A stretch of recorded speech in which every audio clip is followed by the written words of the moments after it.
نوجوان رو رہے ہیں، بچے رو رہے ہیں، گھر والے رو رہے ہیں، جانور ذبح ہو رہا ہے، رو رہے ہیں. کیوں رو رہے ہیں؟ پورے 1 سال جانور کو پالا. 86 سال کی عمر میں اللہ نے اولاد دی.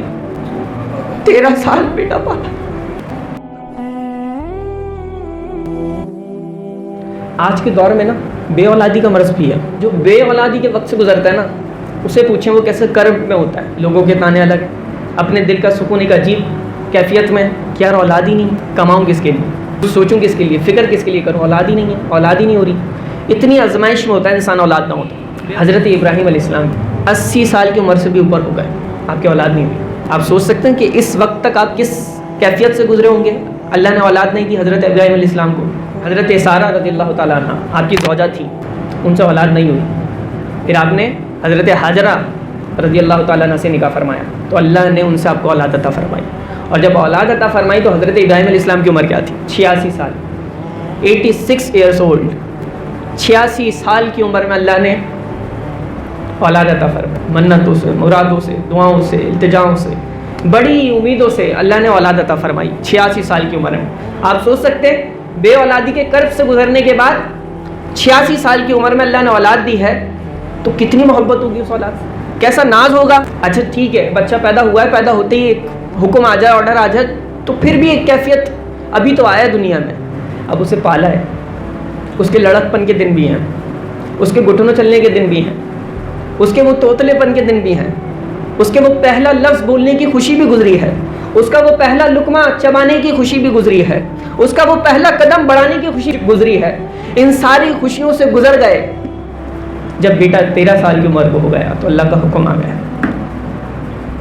86 سال کی عمر میں اللہ نے اولاد دی ہے.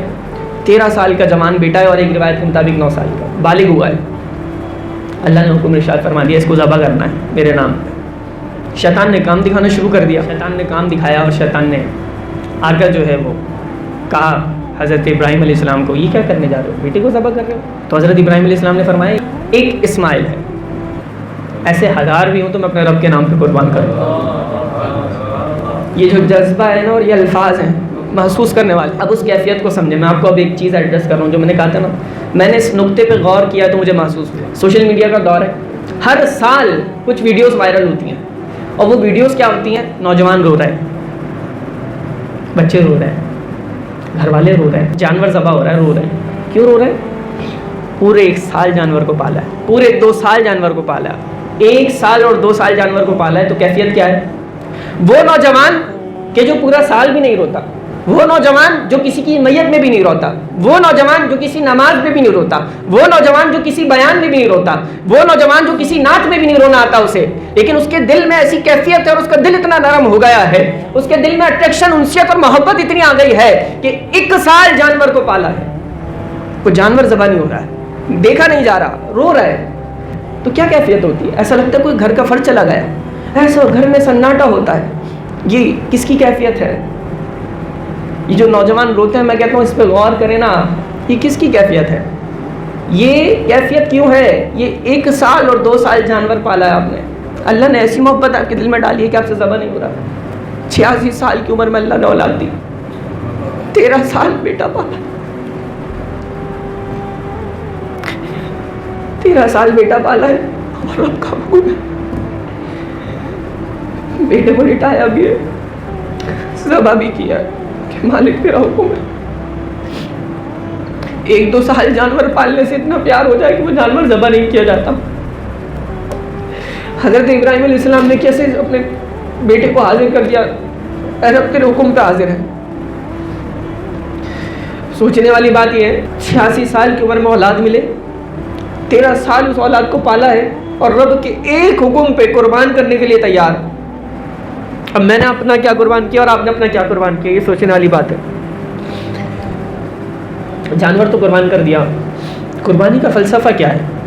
میری انا بھی وہاں کھڑی ہے، میرے گناہ بھی وہاں کھڑے ہیں، میرا غرور بھی وہاں کھڑا ہے، میری زندگی گناہوں میں لت پت سب وہیں کھڑا ہے، میری خواہشات بھی وہیں کھڑی ہیں. میں نے اپنے رب کے نام پہ کچھ قربان نہیں کیا، صرف جانور قربان کیا.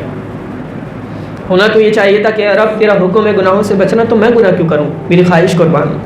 اے رب میری خواہش دل سے یہ آتی ہے کہ میں بد نگاہی کروں، اپنی نگاہ کو آوارہ کروں، ادھر ادھر دیکھوں، لیکن اے رب تیرا حکم ہے کہ نگاہوں کو جھکا کے رکھنا ہے، تو یہ بھی قربان. ایک ایک کر کے میں اور آپ دیکھتے جائیں اور اپنی خواہشات کو رب کے نام پہ قربان کرتے جائیں، اور پھر اس کیفیت کو دیکھیں، اے رب ان خواہشات سے، ان گناہوں سے، اس لذت سے، اس دنیا سے بہت محبت ہوگی، لیکن رب کے حکم سے زیادہ تو محبت نہیں ہے نا۔ اے اللہ تیرے حکم پہ قربان، میری خواہشات قربان، میری ضروریات قربان، میرا سب کچھ قربان، میری جوانی قربان، میری صلاحیتیں قربان، میرا مال، میرا وقت قربان۔